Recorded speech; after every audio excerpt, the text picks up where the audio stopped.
Now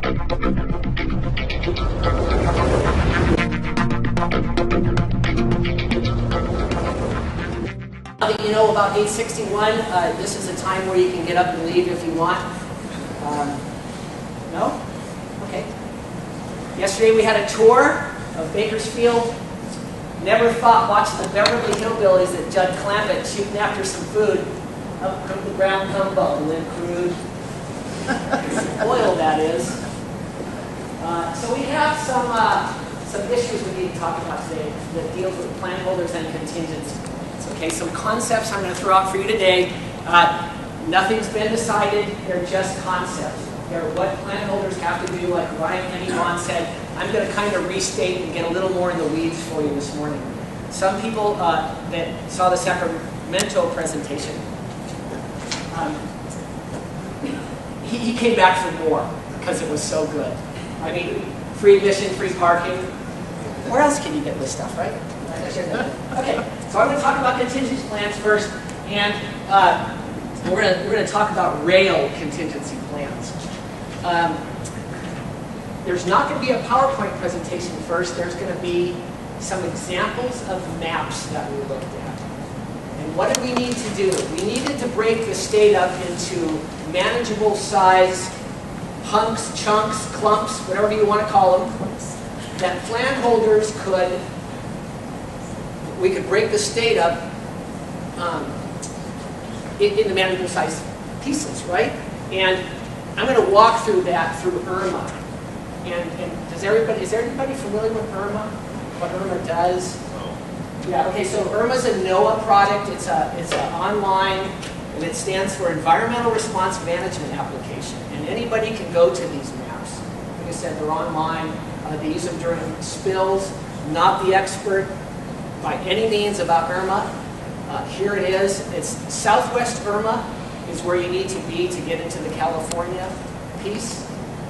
And I'll drive if you let me sit there. Cool. Okay, so the first thing we looked at was obviously existing maps, right? There's all kinds of maps out there. And like we talked about earlier, on the marine side of the house, there's area contingency plan areas.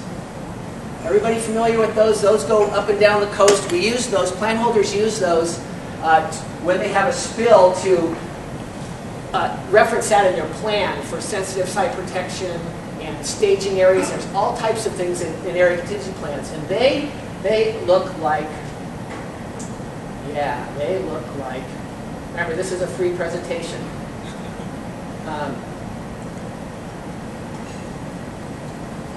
That. Okay? This is great for the marine side, but when we went to the state, it's like, okay, so how do we look at these areas? Yeah. Greg, can you drive? Don't use this. No, it's this happened. It happens. This happened on Thursday when we did Friday when we did a dry run. This actually, the pointer actually runs the presentation. So, sorry about that. Apologies. We thought about, why don't we just draw lines straight across, right? Make these similar concept, right? That would break the state into manageable areas, divisions, regions, whatever we want to call those.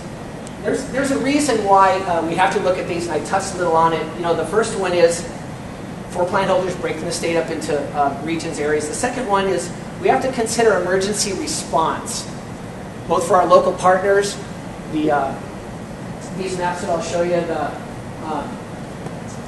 drawing a blank right now, the LEPC, local emergency planning community maps, right? So those are good, and I'll show you some of those. We looked at Dogger maps and DTSC. And, okay, which one do we have now? LEPC. Okay, here's the LEPC map. Pretty good deal as far as breaking the, and I'm going to put this down before I use it again. Pretty good. We still have some pretty large areas up here, and this is a pretty large area also. We have lots of activity, lots of risk, production facilities, pipeline activity in and around this area. This beautiful part of California. The Dogger. the Dogger district. So can you unclick one and click the other one? And the last thing is we had to look at a map or an existing map that dealt with water. You know, we're Fish and Wildlife. Water's important. Waters of California. So we looked at some watershed maps, and I'll show you one of those. Okay, so here's Dogger. Obviously, Dogger is focused on this part of California. Production facilities, right? So left the northern part of California kind of not broke up into any manageable, because there's lots of plant holders in San Francisco and on up around, you know, Sacramento. You know, obviously there's some, you know, interior also, and I'll show you those. ETSC, please. So Department of Toxic Substance Control. Not very good, right? Hazmat response, where a lot of their hazmat activities is, works for them. Don't think it would really work for us. Only a concept, and if there's other maps out there that you're aware of, we're open to hear about those if you guys know other maps. Okay, and then the last one we looked at was the hydrological region, the watershed map. And that's what's here. That's what we put rail on, is this map right here. Little easier to see up there. Now if you could overlay the LEPC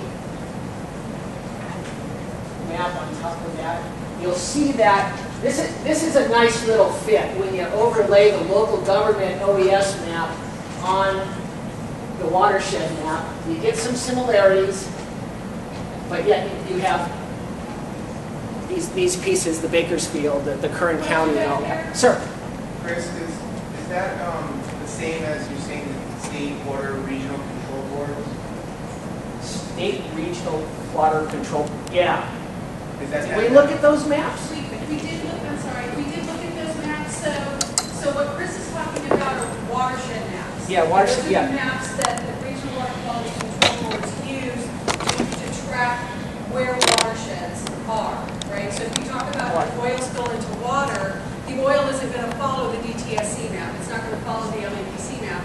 It's going to follow where that oil is going to go on the water. So the water quality control boards use use the watershed maps to address their plans for watersheds. And lots of work.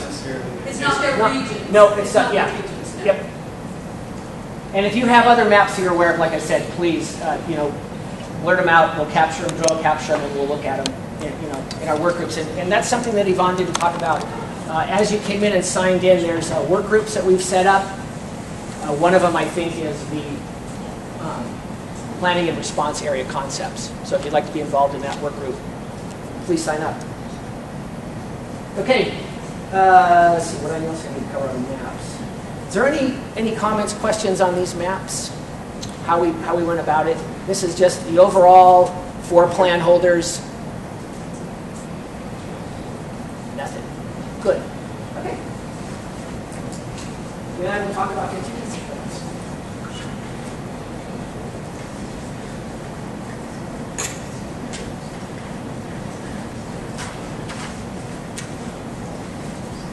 And the clicker does work for this, right? Yeah, go ahead. In Sacramento, I threw out a fact that for a 10-minute presentation, immediately after you forget 50% of what you just heard. And then I think there's another time frame where you're down to like 25, and then a week later you're down to like 5%. So really what I say today, you're not even going to remember. So that's cool. I can pretty much say anything, right? Within reason. I have to be kind. Contingency plans. A couple definitions. There's 3 definitions that I'm going to throw at you today. And this is about rail. So the first one is our definition of for a facility, and rail is at the bottom here, right? Oil is cargo. Transport oil is cargo. Second one, definition of railroad. What it is and what it isn't. It's not the general rail system that transports people and all that. It's the short lines, the class 1 rail, UP, BNSF, those folks, they fall under this definition right here. And the third one is waters of the state. This took on a whole new meaning yesterday when we went and drove around Bakersfield. You know, where is your facility, where is your rail line in relationship to waters of the state? And there has to be lots of discussion about that on, you know, what's a dry creek, what is a blue line? And we're going to hope that you're going to provide lots of feedback to us about that, and if you have to comply with a contingency plan or not. The SPCC, self-reporting. Do I think I impact waters? Yes, I'll submit a plan. The Assembly Bill 1960, Dogger Plan. I think there's an area that checks how far you're away from water. So most of you have already made that kind of determination if you're near water or by water. Some it's pretty obvious. Some of the wells we saw yesterday are right by water, so you know if they were to have a blowout or a spill, they would impact my water. So we still need some discussion on this. This isn't a perfect definition for Bakersfield or anything. A little bit on time frames. Ryan talked about it. The end of December, we hope to have an emergency reg package out, and then we have another year to craft some regulations that go through the reg-making process. And Joy is our expert on, you know, the regular rulemaking process. So within that year, we should have a pretty good product, contingency plan product. Submittal time frames, the regulations talk about this now.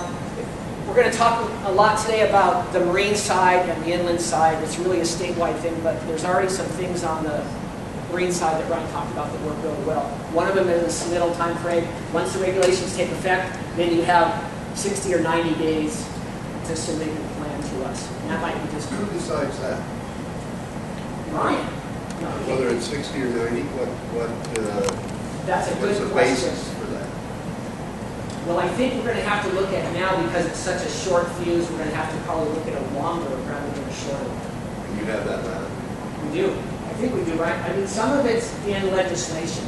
The 30-day. I mean, the normal review period, this middle period and the review period is in code, but for this first set of regs, we're going to build in some, if we need to, we'll build in some extended time period to get people on the road.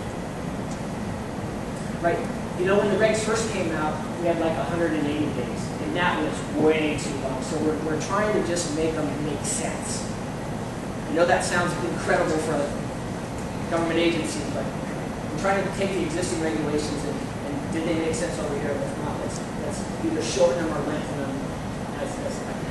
I personally think, and we've looked at some informational copies that you all sent to us, existing plans, that there are some things I'm going to talk about today that all you're going to have to do is just make sure they're in your plan, and it's going to be done. It's going to be done here. I take it there's interim approval on submittal. We don't, you know, we struggle a lot with interim approval. We use the word preliminary approval, and really that deals with vessels that come in. They need a quick approval. We make sure they have all the pieces that kind of Ryan showed you up here, Osro, Cofer, QI, and then we give a preliminary, and then that gives us some time to look at and make sure all the T's and I's are crossed. All that stuff. That interim is just kind of... What's on the other side of the fence is after January 1st, you don't have your plan, you no longer operate? No, that's not going to be the case. No. Assuming your regs are going to have, they will spell out what that's going to be. Right. So it won't be January 1st. The regs are going to articulate when you need to start submitting. Like when the regs first came out in the 90s, it said before you operate, you have to submit a plan. That's not going to. You're already operating. You already have some type of Osro contract, right? So we're kind of jumping in halfway. It's not. It's nothing in the year to check. Okay, and then once you submit it to us, then we have a certain time period to review and approve it, or deny it, send it back to you. How this really works on the marine side is we call you up and say, hey, you forgot to cross this T or dot this I, and a plan submitter will fix that for the owner operator, or they'll fix it themselves. It's a really pretty easy deal, and it goes pretty fast. We live in the world of electronics now, so everything is a back and forth real quick kind of deal. So, I'm trying to get the timelines here to understand it. When plan owners have to try and implement their plans, we're going to see regs before the end of the year, maybe early December. The plan holders then have to submit a plan within 60, 90 days. And then Ryan had a slide that says you need a rated OSRO by January 2016, and I'll talk a little What bit about happens that. in the interim? You'll need an OSRO. You'll need an OSRO. Right. We don't have to rate anything on OSRO. So they'll be listed in the plan, like they already are. Double Barrel, Patriot, who's ever in the area, they're already listing the people that just do soil removal. Those companies will be listed. Well, if they don't have a plan, how are they listed? I'm missing that. When they submit their plan, No, it sounds like you're assuming that everybody already has all these operators. everybody already has a cleanup contractor listed that submits an SPCC or a 1960. And it's pretty easy. Dogger's made it pretty easy where it's like a fill-in-the-blank type of thing.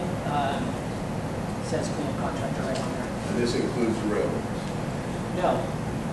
The rail, and we should talk a little about the rail because this is the rail this morning. We have so there's some requirements about these requirements over here. If your car is less than 42,000 gallons, and then if it's more than 42,000 gallons, you have to do all of these requirements. So they have more requirements if you have a tank car that's over 42,000 gallons. Give it a nod, right? Right. They don't exist. They don't exist, sir. Yeah.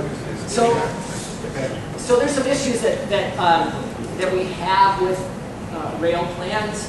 Rail plans are going to come up to speed, right? But they don't.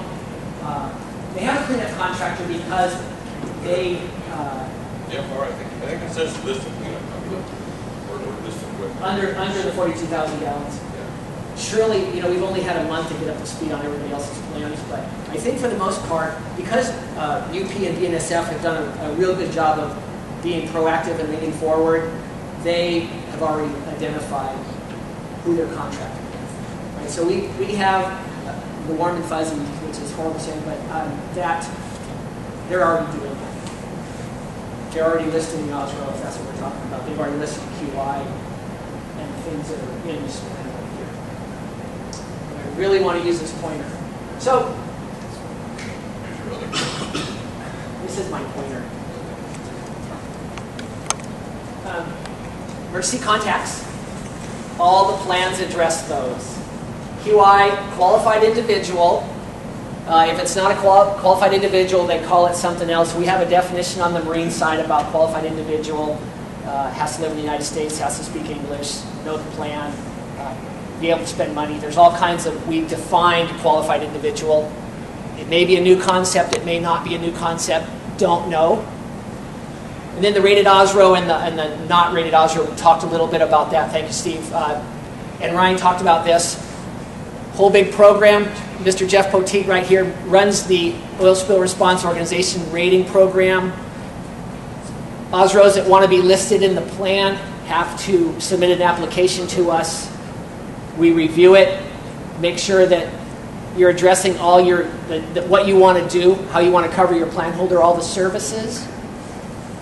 And then we do unannounced drills to make sure that you can do what you say you can do in the application. So it's a really good program. It's helped on the Marine side, and hopefully on the inland side it'll be the same. Agent for service of process, that's just a person who lives in California that you send your legal documents to. We're going to talk a little bit about sensitive site protection a little later, so I'm not going to talk about this. Ryan talked about OWCN and then drills and exercises. We're going to have some discussion about that too, because lots of people are already familiar with the NPREP requirements on the federal side and on the state side, so they're already familiar with drills and exercises. We have a real robust drills and exercise program. we attend drills, we help design drills, we evaluate drills, we give drill credit. So we'd like to use that on the inland side also for this statewide program. Here's the first concept. Reasonable worst case spill volume.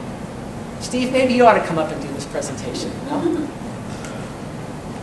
Easier for rail, because unlike production facilities and pipelines, this hasn't been addressed on the rail side in a rail plan. And so I'm going to talk a little bit about why we have a reasonable worst case spill volume, some examples of what we have on the marine side, and then the last thing is some current proposal and getting your feedback on what it should be for rail. Okay, so why do we have it? Well, it demonstrates to us that through contract with a rated OSRO or an OSRO or other approved means, which is I do it myself, right? I don't have to hire Klumpy Clean. I have all the equipment I need, boom, skimmers, boats, right? That the response resources, boats, boom, skimmer, is all available to respond to this volume of oil within a certain amount of time, right? So it's a number, and we're going to talk a little bit about how we get to that number. It's a magic number. The tiered approach is all about time frames. And we're going to talk about daily recovery rates. And daily recovery rates are, at 2 hours we expect this much of equipment, and at 4 hours we expect this much of equipment. It tiers and cascades in equipment, response resources, over time to get to the reasonable worst case flow volume. Or making it reasonable, because we don't want the whole volume of stuff to show up at one time at hour 2. So both federal and state have looked at this tiered approach. I want to talk a little bit about it on the drills and exercise part, but today we're going to talk about, right now we're going to talk about on-water recovery. Containment and on-water recovery services. And then dedicated and non-dedicated is a concept we came up with a while back when contractors were listing services from other contractors that really weren't able to arrive on scene and deploy equipment when they were supposed to.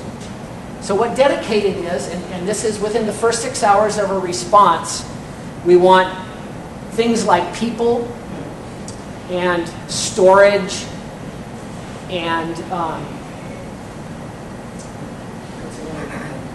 people and storage is really the huge ones. These are things that are controlled by the OSRO. You either own them or you control them. They come from your company. You can pull them off a job, or you can, with a subcontractor, you call them and say, "Hey Joe, I got a job here. I'm busy making money over here." Well, they can't show up, and we found through unannounced drills that didn't really work. So we started this dedicated, non-dedicated thought. So dedicated is things that won't affect flow response in the first 6 hours. Some examples. On the marine side, we have the tank vessel. The tank vessel has, million gallons, million barrels, lots of oil.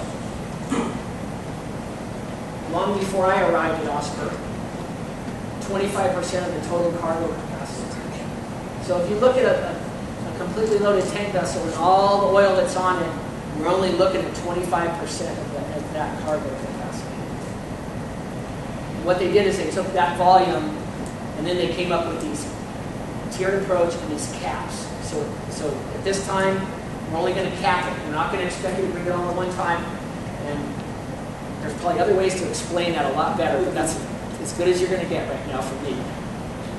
Does everybody understand that concept, kind of, this tiered approach? And it'll be a little clearer when I show you an example of what we did for rail.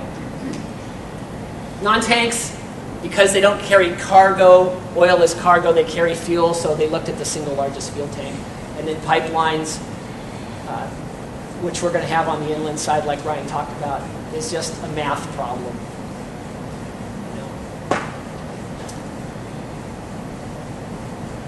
So here's rail. We have unit trains that have 105 cars, let's say, and Mark's pointing at something. Do you have an example for a barge? So you have a bar. So is it a barge considered a vessel? Yes. It'd be 25%. So if you had a tug pulling 10 barges, it'd be 25% per bar. No, total cargo capacity. You're talking about an oil barge, right? You're talking No, about I'm talking your previous example on vessels. A barge. barges in a tow. Yeah, so you have a barge, okay, and you have 4 barges all together pulled by a tug. Is it 25% per barge? One barge. One barge. One barge. That's a good question. I don't think If the that's barge is carrying oil. oil. Right. Yeah, well, yeah. And this really gets back to oil spill response organizations, making sure they have enough equipment to respond, because landowners ultimately are responsible for the entire load, whether they have 1 barge or 14 barges. But all we're doing is planning for 1 barge. 25% of that 1 tank barge. That's a real good point. That's a real good point. Thank you. That's why I get to stand up here and have no idea what I'm talking about. But they continue to let me do it, which is so funny. Okay, so here's the reasonable worst case spill volume for rail. Is it 20 cars out of 100? Is it 10%, 20%, 30%? What makes the most sense? Is it the whole unit train? I'm a short line and I only carry like 2 tank cars. How much equipment do we need to ensure is in the area that can respond to whatever volume that we decide on? Yes, a question, Chris. Is it a hard question? I don't think so. Easy I think question. you do. You said you've looked at some of the other Dogger, some of the other agency spill plans, and do they have standards like that developed in their I do. requirements? And have you looked at those? I do. Look, I have right here. I have 2 plans. I have a pipeline plan, and I have a facility plan. And in here are. I didn't hear his question. Okay. Oh, sorry. Back. Have other people figured out these reasonable worst case spill volumes? Other agencies. Other agencies. And yes, they have.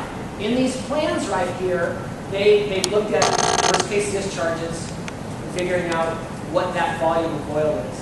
And I think for pipelines, they use the pipeline example that I showed you. It's the shutdown time, it's the release of the total line, tanks that are connected, already in the plant.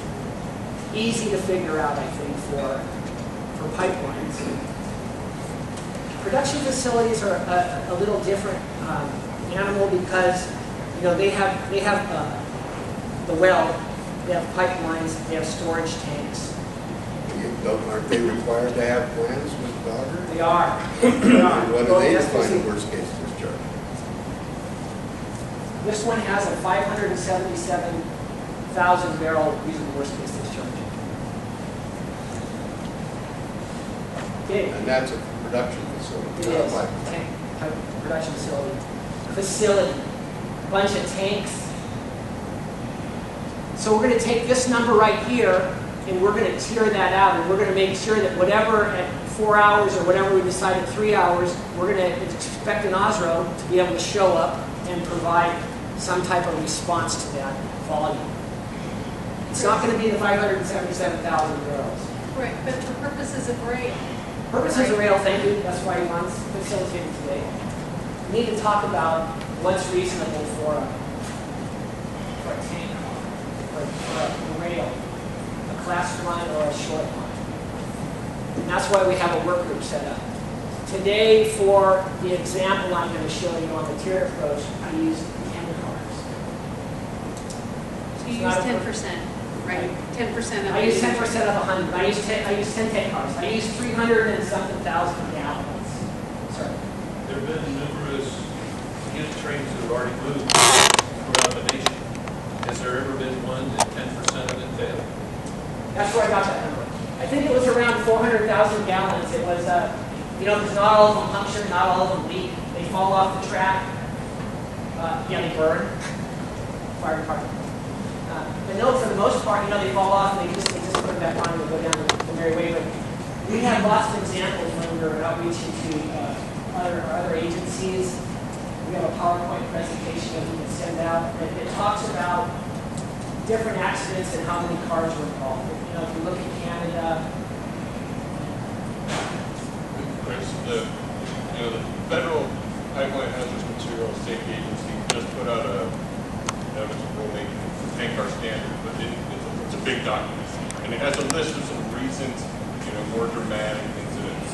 And we average the number of cars that came, based on the little table that MSITE is including, the average number of cars that came off the track was like 20, and the average number of cars that actually punctured was like 12.5. Just using that list of incidents that FEMA put out.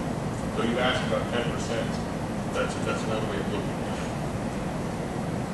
But I'm sorry, to Chris. be clear, Yeah. that was on major incidents. That's not on. That's what I said. Correct. They were the more dramatic incidents that they put out in this, but there. It's like 7 incidents or something. True. Yes, it's not a big statistical. Yeah. No, Right, and I don't think anybody up here is going to argue that these are, we don't have a huge data set, right? The movement of large unit trains has not been going on in the country for 10 to 15 years where we have a large data set. So we're mindful that things are going on at the federal level, things are going on in other areas. Our question for you is, what is the best way to take a look at a reasonable worst case spill concept? Is it a percentage of what is carried over time? Is it an average, etc.? And the reason why we put this first is because we're looking at a volume that when we drop it in one of these areas, district, region, whatever we're calling these things, can OSROs get equipment and resources there in a timely manner? Eric. With that point, in the marine environment, we use the high volume port and the not a high volume port. How is that going to affect us with response time when you turn a train over somewhere in the Mojave Desert and we have to put enough resources for 25% of a rail car train of 100? Did everybody hear the question? So we have high volume port concept on the marine side. It's volume and risk. What it is all about having quicker response times because there's more risk and larger on-water recovery requirements, larger EDRC, which is effective daily recovery capacity for a skimmer. So the train derails out in the Mojave Desert. With rail, and we have a map there and there are some areas that they're going to have significant impacts to water. They're going to have to identify those. They're going to have to plan appropriately in those areas, those regions, to make sure that response resources can get there within a certain amount of time. Now, can I drive some boom from LA to Bakersfield in under 2 hours? Maybe. I don't know. That's why we're going to have work groups. Coalinga. If it goes off the track in Coalinga and it punctures and we have a 2-hour, or 3-hour, or 8-hour requirement, can the OSRO get equipment there in that time? Eric, I'm sorry, Chris, I just wanted to make sure, are you saying that you want us to take a look at sort of an analogous sort of high volume facility transfer point for inland? Is that part of what you would like us to capture? Well, I guess what I'm asking is right now we use the 0, 2, 3, 4, 6. Yep. If you're going to transfer that straight across, there are some logistical problems Right, with and getting Chris equipment. hasn't gotten there in We his haven't got there, presentation. but yeah, that's why this is a whole new concept. And that's what we're dealing with. Yes, sir.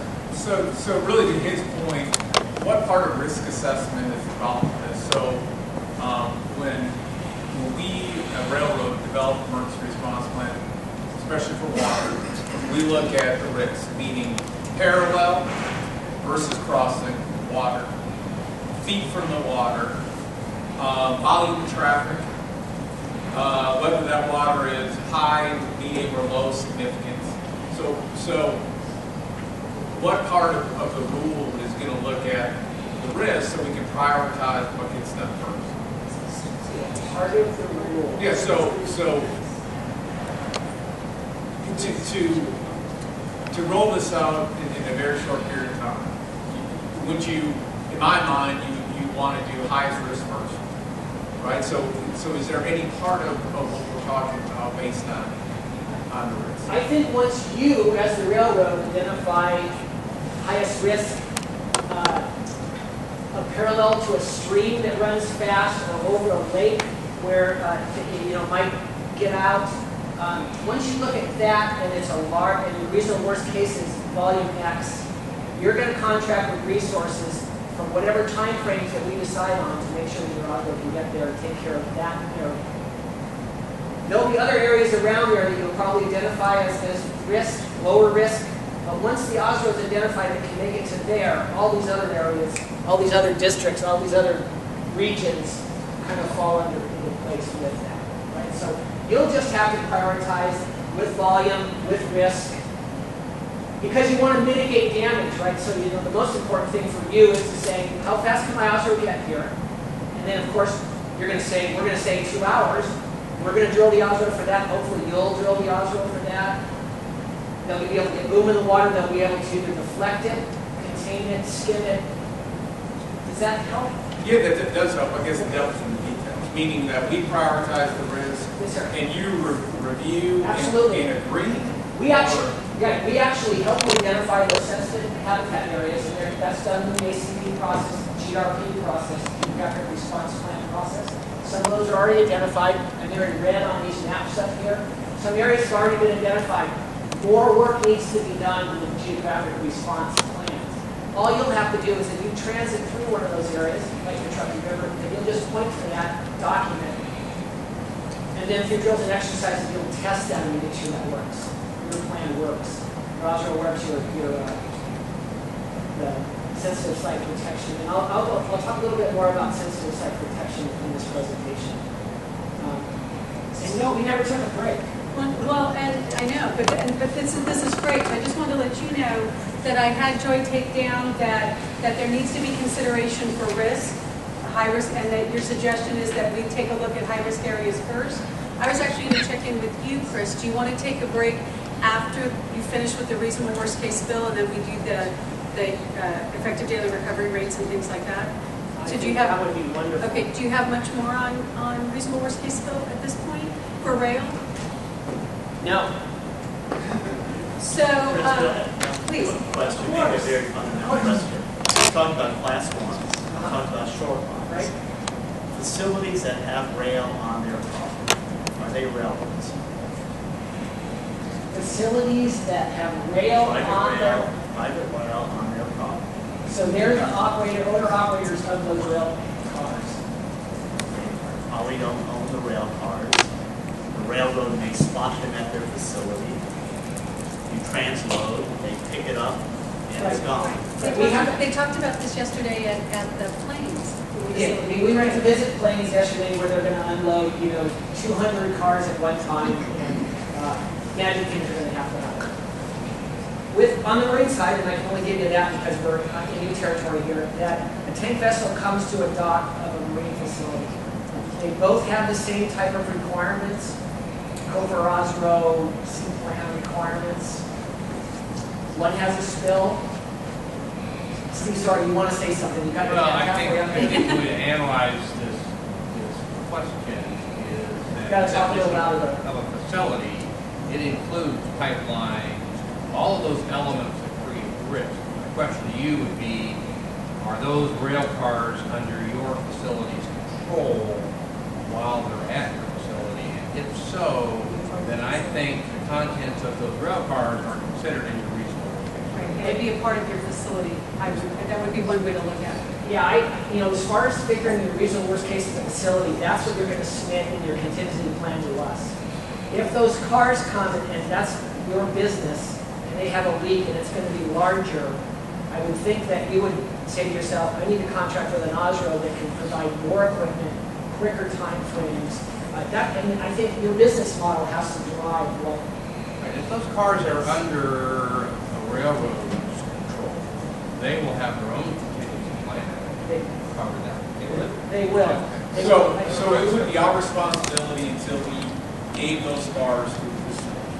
Okay, so we Right. deliver them to the facility. Then Now, they- it's a little gray because we have actually placed cars or before they're actually placed. But when we put them in that facility, that's their responsibility. And I think that would fall under their facility response plan. Their FRP. That's wonderful to hear. And so Then the 10% rule doesn't necessarily apply. We're not talking about moving cars, they're sitting there. Right. So maybe one will. So I think that this is, and this is the discussion I think that we can get into, I mean, after a break.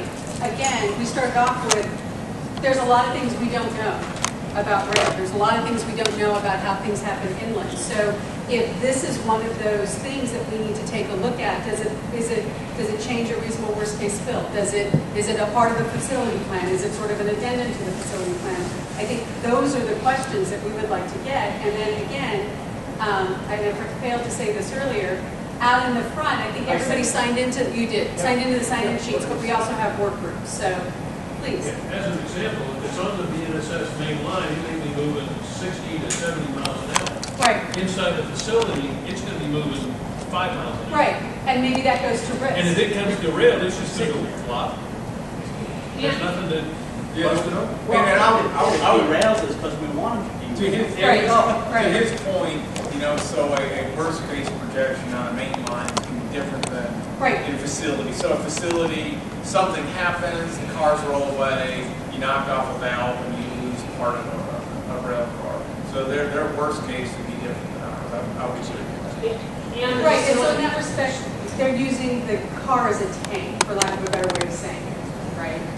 Right, and so I think that that is something that we would have to take a look at in terms of how that feeds into the reasonable worst case spill, because you're right, it may not have the same thing as cars moving along at 60 mile an hour They can't speed. move at 60 miles an hour. Whatever the number is, I'm sorry. And I used the number you might gave. not- And the facility might not even regulate.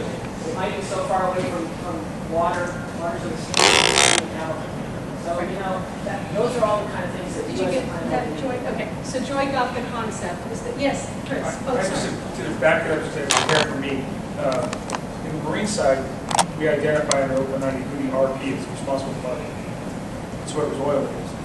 I'm interested to hear how that works on the rail side. You're in RP, you're carrying the oil, and when does that transfer?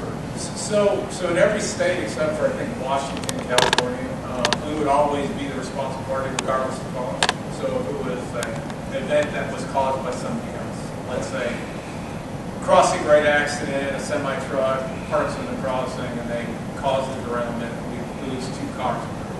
We're still the responsible party. Litigation will take care of who's financially responsible after everything's been cleaned up. Carrying.